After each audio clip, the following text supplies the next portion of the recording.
Hello, friends. Mike Feeney here with the Union Labor Advisor Network, here for our ULA Network's podcast, where our mission is to support, educate, and promote union labor in our communities.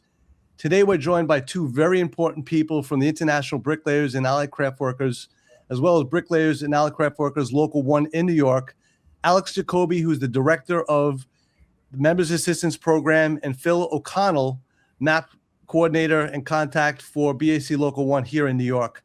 Today, we're talking about the Members Assistance Program, what MAP is, and who should be contacting these particular organizations. This is a very important topic, and I'm extremely proud to have both of you on here today. So, Alex, Phil, thank you for joining us. You're welcome. So happy to be here. Thanks for having me. Absolutely. No, it's an important topic. I'm extremely excited to meet you, Alex, from the International. And Phil, I've known you for quite some time, doing some incredible work here in New York. But for Alex, maybe you can share your experience, who you are, how you got with the International, and what's going on at the MAP Court and with the International. Yeah, absolutely. So thanks again for having me. I'm so happy to be here today and to have the opportunity and the platform to promote, maybe I'm a little bit biased, but to me, what is the kind of premier and most important kind of conversation when we think about improving the lives of workers, certainly in New York and around the country, which is what we do. And so I'm Alex Jacoby. I am a licensed mental health professional, and I run our member assistance program here at the IU. It was a little bit of divine intervention with how I ended up at the IU and in this role, in that I had just moved to Washington, D.C. This was, I guess, going on a decade ago now, but just moved to Washington, D.C. to be a little bit closer to a lot of the activity happening, I guess, without kind of moving this conversation in a more political direction, but the world where I think there was more of an opportunity to use my voice in a way that I could advocate for and speak up for people who maybe didn't have the ability, and for any number of reasons, to do so for themselves. And so the union values, pro-worker values, are very, very deeply important to me. I could go into my whole kind of family history there as to why that is, but that would become a different podcast. But obviously came in already as a mental health professional and came to work with my predecessor, who retired 3 years ago now, in a really strong capacity and partnership to advocate for worker behavioral health and psychological safety. And so deeply, deeply important to me on a personal and obviously professional level. Great. Thanks. Thank you, Alex. And then Phil, how about yourself? And how'd you get in touch with Local 1 and then really roll into being that lead for the local? How'd I get in touch with Local 1? Well, I came in as an apprentice, right? I was out in the field. And then I had an opportunity come about where Jack Regilla, president, and Jonathan Housegrove and Tony LaCava gave me an opportunity to strive in what I take passion in doing. And that's helping others. I've built a lot of my support and what I do on a daily basis by trying to help the next person, right? So I have passion in this. And when the opportunity came, I ran with it, right? Mm-hmm. And they appointed me position to be the MAP director for New York. And I get the opportunity to work on a daily basis of trying to help other people. I did that without being in a career. And for it to be a career, like when someone says like, oh, I do something that I love, I actually am doing something that I love, that I take passion in. Like I said, like we talked briefly before the interview, and I told you the passion I have for this is that I was that member. I mean, my strongest credential is being that guy that hit a bottom, right? And not knowing which way to turn to, right? Being lost, very dark nights. And being able to find a solution. Right. I heard a reel just recently, and I'm kind of spiritual, and it was about God. Right. And God asked the guy asked God, why did I go through all that pain, all that darkness? And he felt God say, because when I send you back into the dark, how to get them out. And that's what kind of like the objective, the motive I take to get the momentum to help other people today.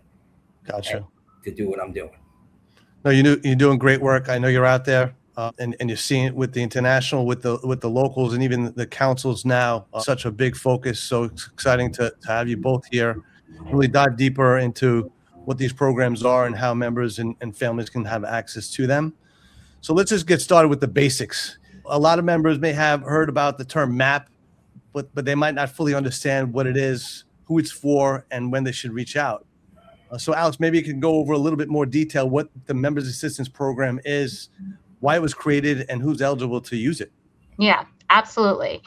So I think to further complicate things, what a MAP is or a member assistance program is can mean something different at the local level than from what it means at the international level and across trades too. So I know some other trades have their iteration of a MAP or a member assistance program that looks maybe a lot different than ours looks. So that certainly probably does not do much for improving clarity or universal understanding for what a MAP is.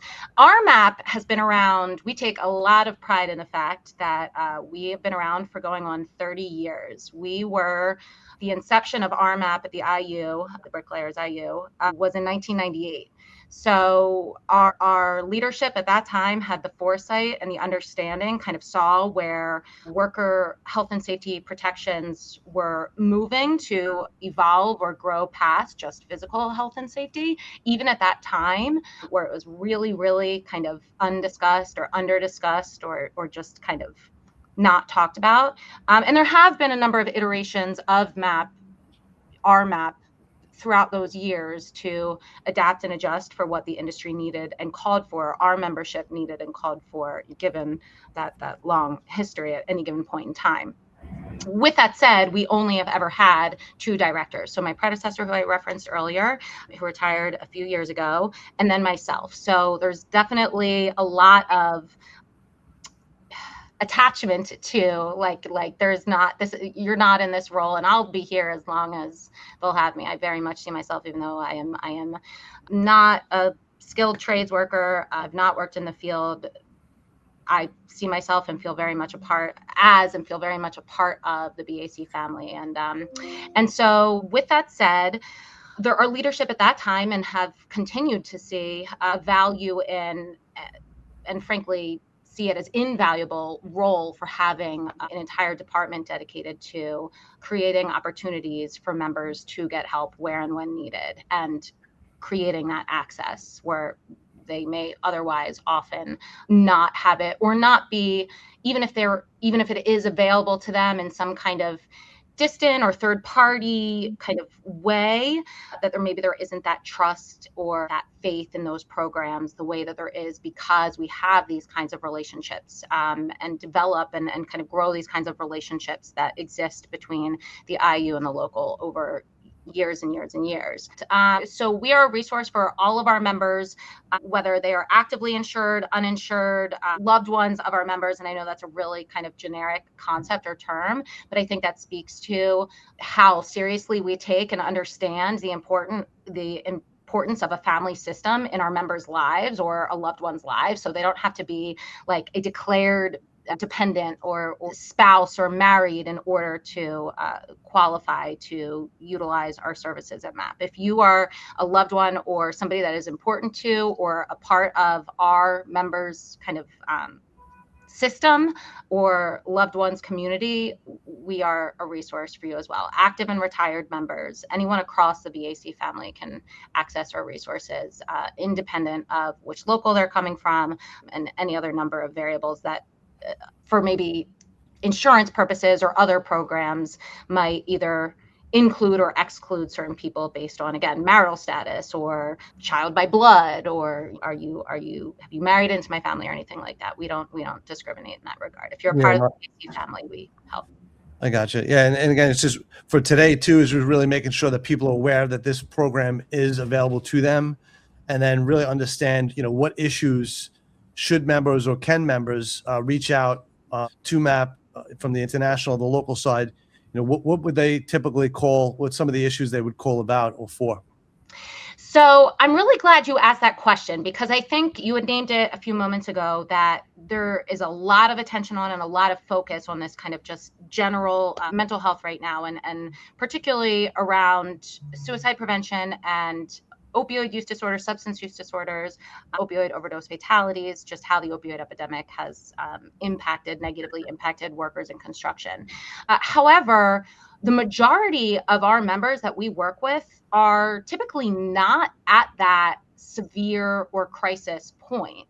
So when there is a lot of focus, I mean, absolutely, we have an ethical and moral and practical obligation to prevent death amongst workers in construction, obviously as gatekeepers in a sense in this capacity, and in worker health and safety and occupational health and safety, absolutely, to make sure we aren't seeing people lose their lives to diseases or deaths of despair.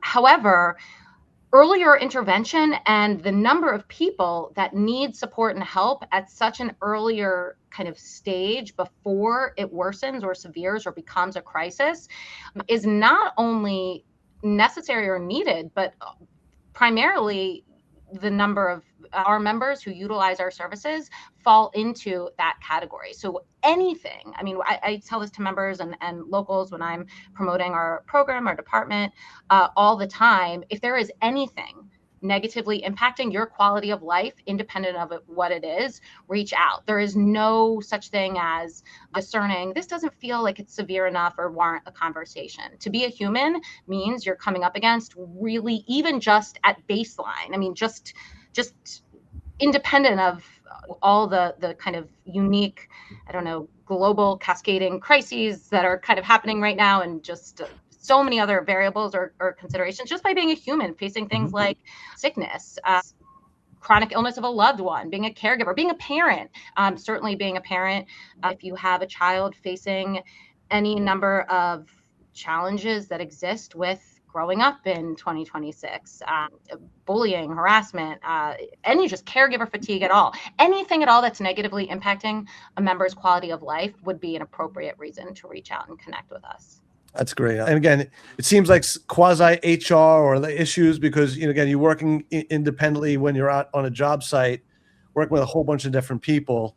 But then there are issues. I mean, again, family life, just stress, your body, the opioids. We know all the factors that we could talk about today, but just knowing that they have that particular call. So how does the MAP connect those members to the right professional resource? So like somebody calls up that 800 hotline, have issues with X, how do you direct them or navigate them into the right person for support? So it's an interesting question, because in and of itself, so like the activity of care coordination is its own profession, or its own kind of like skilled, I guess, set of actions that are informed by a lot of training and take into consideration things around having expertise in navigating healthcare systems and levels of care, and being able to make assessments or evaluations around what the appropriate resource would be, or referral would be, or provider would be. All of that is its own kind of skilled, like there wouldn't necessarily be, I think, a straightforward or easy way to say, well, here's our process one by one by one. I think the same way that for any kind of skilled work or skilled trade, like it wouldn't be as straightforward as, well, first I take this step and then I do that. The sum really is greater than its parts when we are working on a case or with a member and trying to help them improve their outcomes or their circumstances. And that could range the entire spectrum. Maybe in an initial call, it really just looks like instilling some hope for that particular member for any number of reasons. Maybe they aren't ready to, if professional care or further treatment is indicated or needed. However, there's barriers in place, could be any number of barriers, including just internalized stigma or shame, unwillingness to seek professional help at that point. My number one goal is to make sure that any member that we talk to leaves that conversation, that initial conversation and subsequent conversations, feeling more hopeful and more positive about the future and their trajectory than they did when they first got in touch. And so with that said, it's just highly, highly concierge, highly, highly dependent on the needs of that particular member, and our ability to assess that or evaluate that has to do with our training and backgrounds.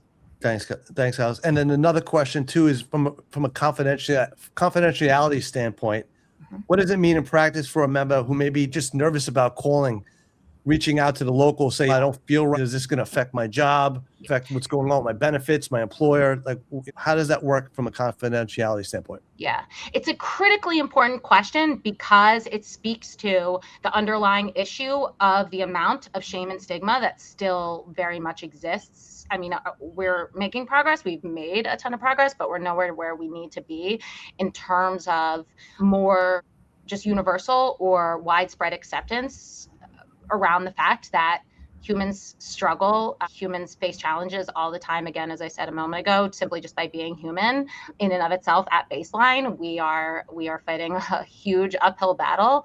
And so we're still at a place, I think, generally speaking, across our industry where we moralize that, we don't have a lot of, at least, explicit acceptance around that. And so a lot of people carry that. And I can't tell you the number of conversations I've had with members that kind of started with something to the effect of, you're not going to tell anyone, right? Or this isn't going to get back to my field rep, right? Or where does this information go? Like those, it's just very, very explicitly clear that there's a lot of anxiety and hesitation around disclosing, even if they do take that step to reach out for help to ensure that their information is protected. With that said, and I think this is one of the many benefits of having been around a really long time and having earned a really strong and solid reputation within our union, is that we have a well-established precedent for maintaining that confidentiality. So our local leaders know if they refer somebody to us and they call back the next day and say, hey, by the way, did so-and-so call? They know. I mean, that doesn't really happen because they know and understand we do not disclose. Even I don't know I don't know the name that you're talking about. In any case, even if I had worked very closely and intimately with that member and on that case and plan to continue to, there isn't even disclosure as to whether or not that person called, let alone what was discussed. And we take that very, very seriously, both directly with the member and communicating that with the member, but as well on the back end, just in terms of our protocols and processes. Perfect. Alex, thank you. And Phil, when we look at the union, the local side, why is it important that members know MAP is available before they even reach a crisis point? And I know that's something that now that you're in your particular role, are working diligently on to really make sure that everybody is aware of this program. Well, it's great to make the members alert about the MAP program, because my understanding, what I believe in it, is that whether it be addiction or mental illness, it's a progressive thing. So something that might start so small, right, if it's not treated, will progress to something worse. It progresses. I can just speak from experience that as somebody who used substances to cope, it progressed, right? And the more it progressed, the more the substances came into play, and the more the emotions came into play, right?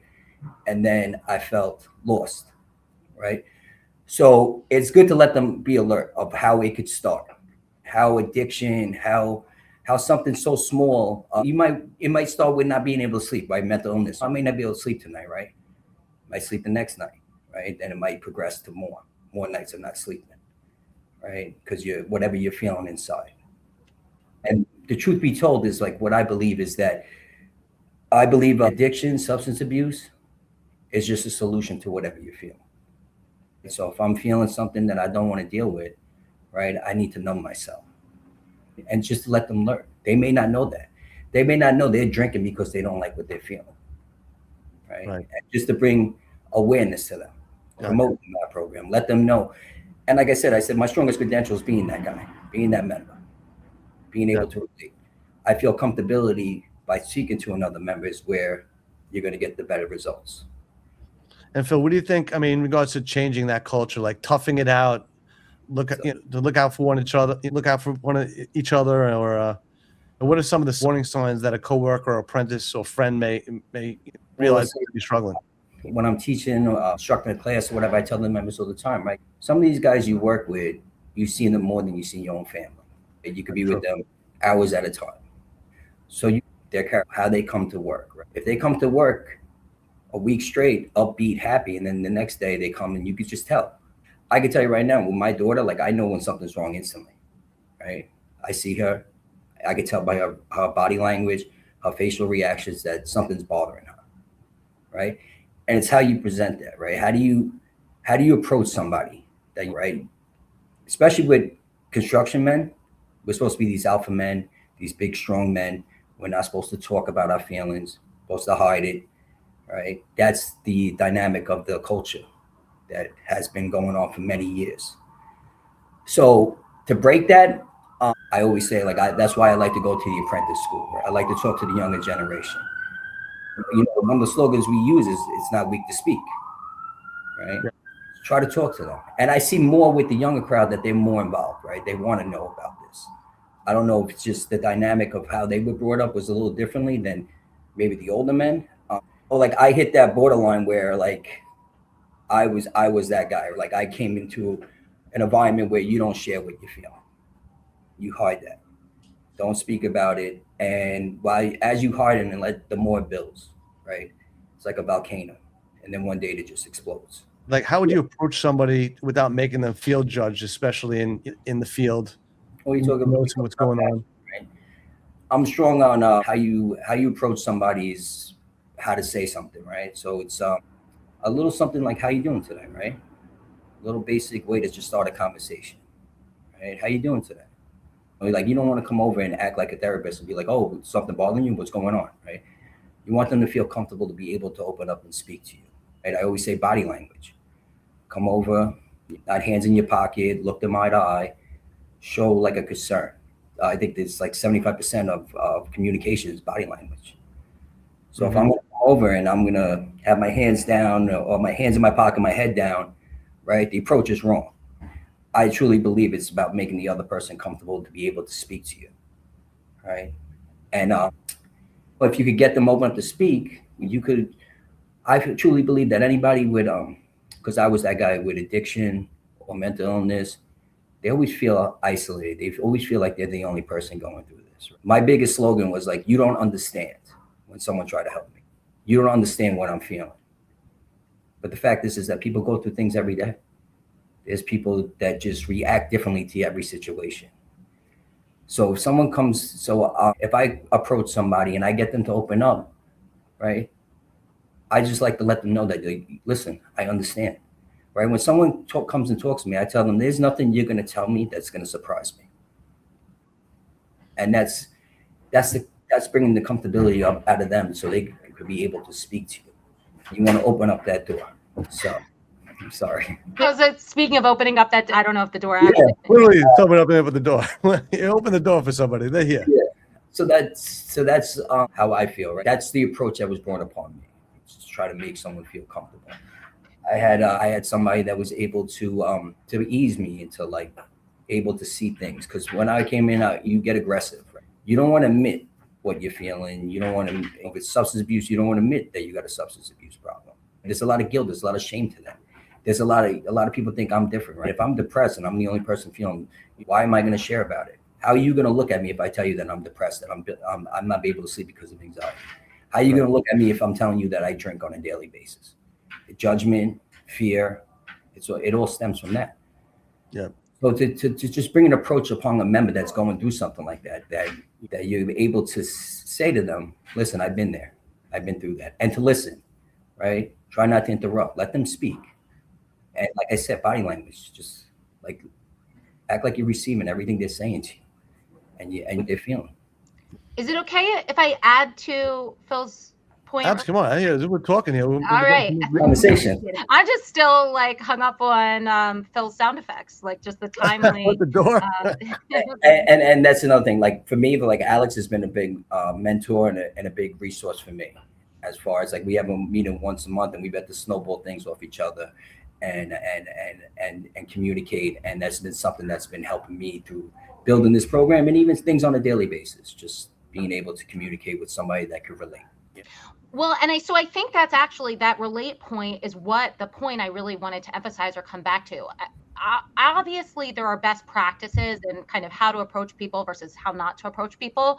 But I think the thing that sometimes gets lost in this conversation is really like the sum is greater than its parts. It really is a sincerity component. It's an authenticity component. It's a person's ability to detect or sense that somebody is coming to them in good faith and their care and concern.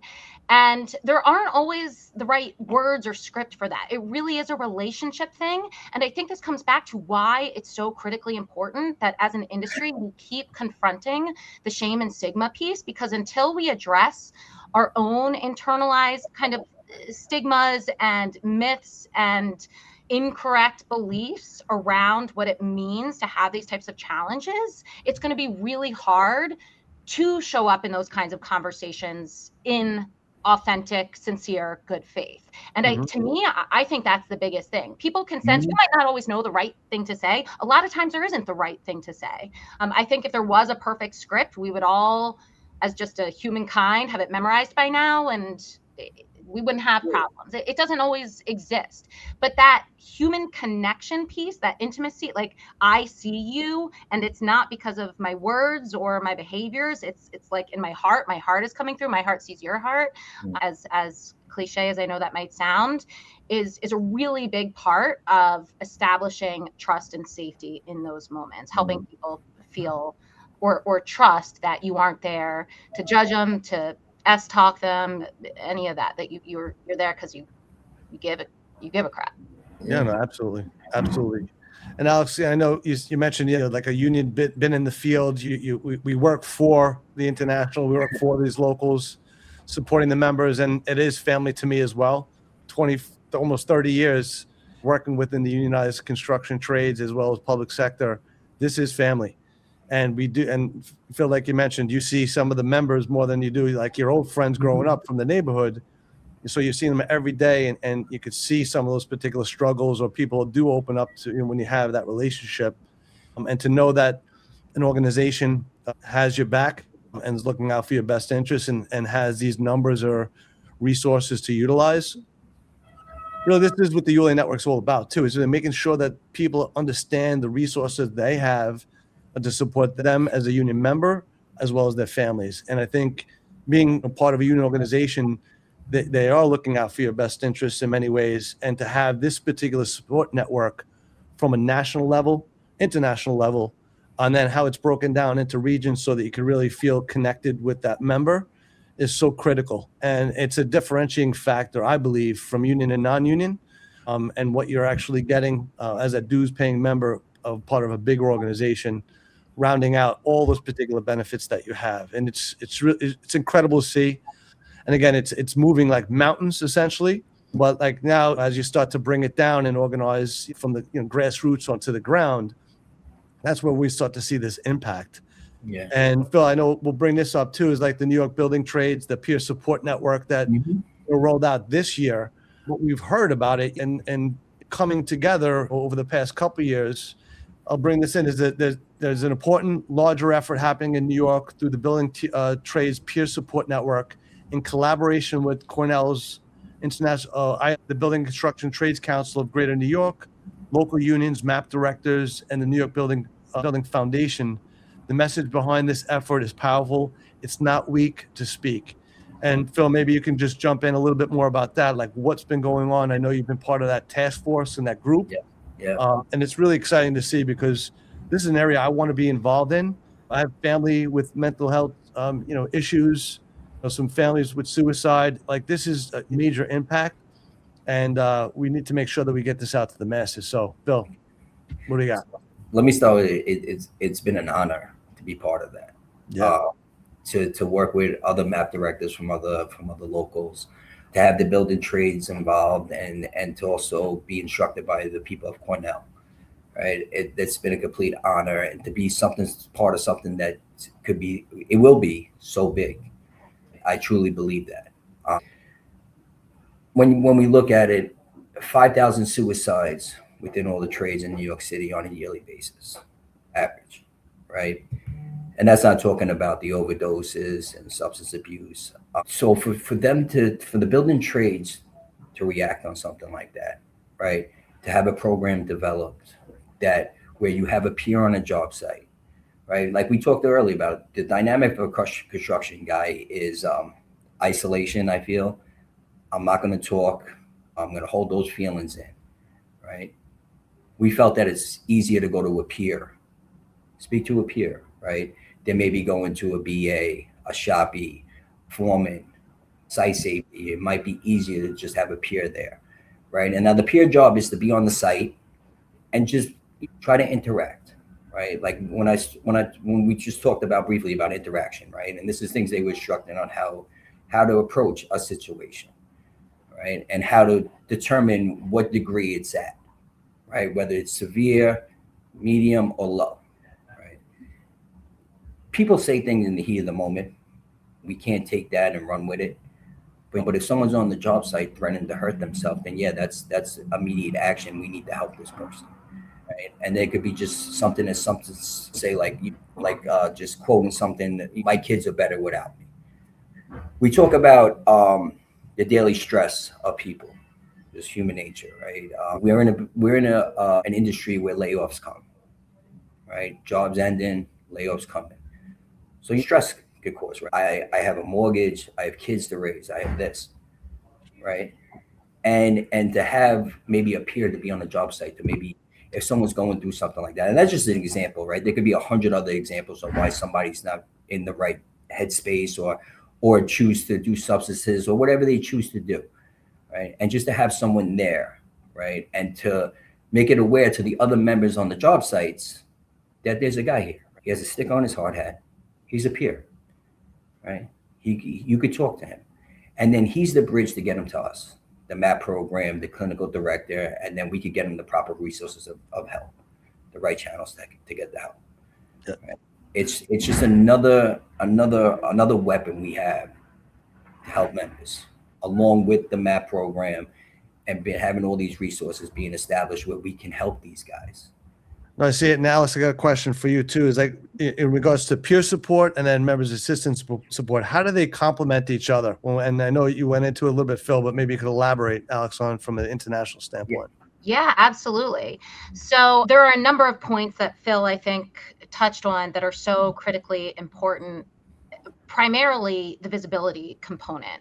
It's one thing, and this is where maybe I'm a little biased as well in being in-house with the Bricklayers versus some vendor that's just, you're just another client of mine with all these other people, and some are construction or some are not. Like, I'm in-house with the Bricklayers. And with that said, my department can only be in so many places at once. If we're just a number or a QR code in a Porta-John or up on the job site somewhere, that level of visibility is certainly important, but it's not going to have the same impact as a testament to or a person-to-person referral to. In a lot of ways, when I talk about and promote peer support programs across all of our local, it's my vision and goal and hope that every single one of our locals, and certainly at the council level or state building trades level, kind of takes action in the way New York has around just mobilizing and organizing across the trades, so that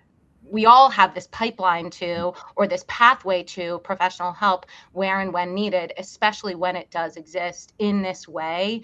Somebody that's going to go above and beyond for you. I will talk to a member 3 hours a day for 2 weeks straight, if that is what is needed to help us get to the next step or the next point. Maybe an outside party or a vendor, not to say that there aren't folks, or I guess sometimes what are described as augmented EAPs that don't care on that level, but it's a different kind of intimacy or familiarity or care or concern. And so being able to develop, having that access, being in-house, being able to develop relationships with folks, obviously with Phil and folks like Phil, doing work like Phil on the local level, to be able to strengthen that pipeline to professional help where and when needed is critical. That we're stronger in numbers, we're stronger when we have each other's back, we give a shit about each other, we look out for one another. And we can't say that in practice, or that in theory, without delivering it in practice, or we can't say it about all these other things or in all these other ways, but then turn our backs when it comes to the most critical piece of all, when people really need help and support the most, in this way that we're talking about. So yeah, and again, my career, my work with the locals really works through some of the training centers. I get on occasion onto some of the job sites to see the development, but seeing the next generation of skilled trades men and women working through the apprenticeship facility, learning their craft, and then getting out in the field. I'm seeing the apprenticeship groups create those mentorships so that they get a mentor so that they can understand the flow, because it's not easy. This is not an easy profession. And as an apprentice, you're not making that journeyman's rate yet. So you're still growing into into your status or your career. But as you're an apprentice, you're learning all these other things, your craft, site safety, all the different safety pieces as well. Phil and Alex, maybe both, because Alex, you may know from an international standpoint, Phil, with Local One, do they integrate some of the MAP or educational resources that MAP provides in site safety or the safety culture as a union member in training? I just recently I went to a job site where one of my peers were on. So I went down. I spoke to site safety. I spoke to supervisor from Nicholson and Galloway, Zach. And I was able to sit there. We sat in the shanty and we had a conversation. Right? We talked about the peer-to-peer program. We talked about the MAP program. We talked about the members. And their appreciation and understanding for it was remarkable. They want to know about it. They were curious about it. The site safety already speaks about it on a daily basis with his foremans. So it's out there, right? The building trades and the MAP program and all this has really brought great attention to the mental illness and substance abuse today within the locals. And I feel like this is just the start of it. I truly believe it's going to grow, and it's going to be a strong thing we're going to have with our members and being able to help and possibly save lives. Yeah. Is this a conversation as an apprentice they get information or educated on? As an apprentice, yeah. We at the school, we do the SST. We talk about the drugs and alcohol, which now is the mental illness part, 2-hour part of mental illness. We did put some substance abuse in it. The curriculum was made by Cornell also, and it's going to be taught for the 2-hour mental illness part. So there's a lot of awareness being brought to it. And me personally, I get to work with apprentices. Yeah. Part of my job is I get to take them with me sometimes, and I have conversations with these kids, and I talk to them. I get a feel for them. I like to know what they're going through. How do they feel, right? You're about to go on a job site. Your whole life's about to change. You're about to start a career. What is it how do you feel about it? Most of them excited, some are nervous, or not knowing what to expect. But I get to be there and show support, right? And give them a little of what my experience was like as coming in as a first year apprentice, or a second year, third year, or fourth year, right? Yeah. What to expect. And I get to give them advice, which is strong. And being in the position I'm in with the MAP program, it's kind of like we talk about our union, right? We dynamic of a sisterhood and brotherhood here, right? And I say all the time, so if you had a sibling, right, that was going through something, you would go to any length, right, to try to help them. Well, it's no different here. That's what we want to stress. Right, and to let them know that, right, to let these kids, the apprentices, or the journeymen, to know that we're here for each other, right? We're here to support you. We're here we have your back, right? You're not going to lose your job. We're going to do everything in our ability to try to help you, and to let the apprentices know this too. Right? So you see that when you talk to them, they start getting a comfortable feeling. They start getting that vibe. Oh, this is like a brotherhood, a family, and then I know that the instructors at the school and Al. They stress that to them, that they're there when they'll go to any lengths to try to help any of them. Absolutely. I would just quickly add, if I can, so New York City in particular is in this unique position. I believe it was the first, to my knowledge, city to pass legislation that mandated behavioral health awareness and training, to include substance use awareness and training into site safety trainings, but is it in, I don't know if, do you know or not, I don't know the answer to this, but registered apprenticeship programs or trainings in it, or is it? Yeah, well, they get their certifications. Yeah. So the drug, it used to be drug and alcohol, 2-hour part, but now it's mental illness. Yeah. And then they do the scaffolding. So they're getting their certifications. So it is brought upon them, and they are alert, taught about substance abuse and mental illness. And then they have to get recertified every 5 years? Your SST is every 5 years. Okay. Every 5 years you come back, you take your SST, and part of the SST is the 2-hour mental illness part now. So it helps when by law you have to just for compliance have to, like, you're required to do it.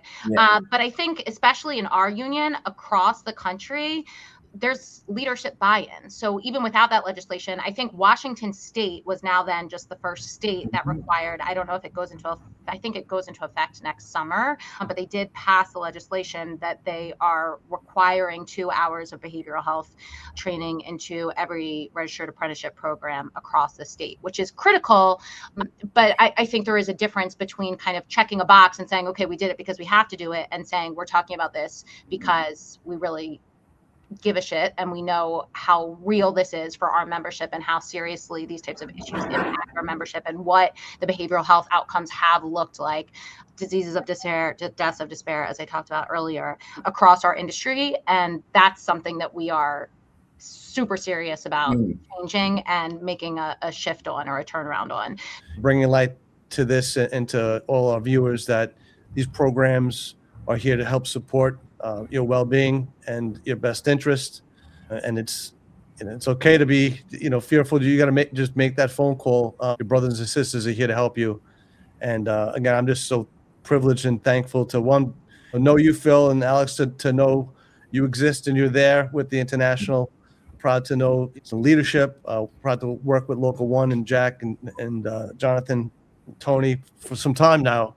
And just seeing the love and passion that they have for their membership and well-being and the growth of their organization is just really exciting to be a part of. Yeah. Did we miss anything? Alex, anything that you want to leave from the International, from the MAP program, what you have out there? Anything that's out there? I got a banner here. I want to put something out here. I know. Oh, that's awesome. Thank you so much. I mean, the thing that I can't emphasize more strongly is that if there is anything I can even remotely do that's within my power to help our members feel better about the direction of their lives, I will do it. I will facilitate that process. I pour my heart and soul into it. And our members are never, ever, ever, ever, ever alone.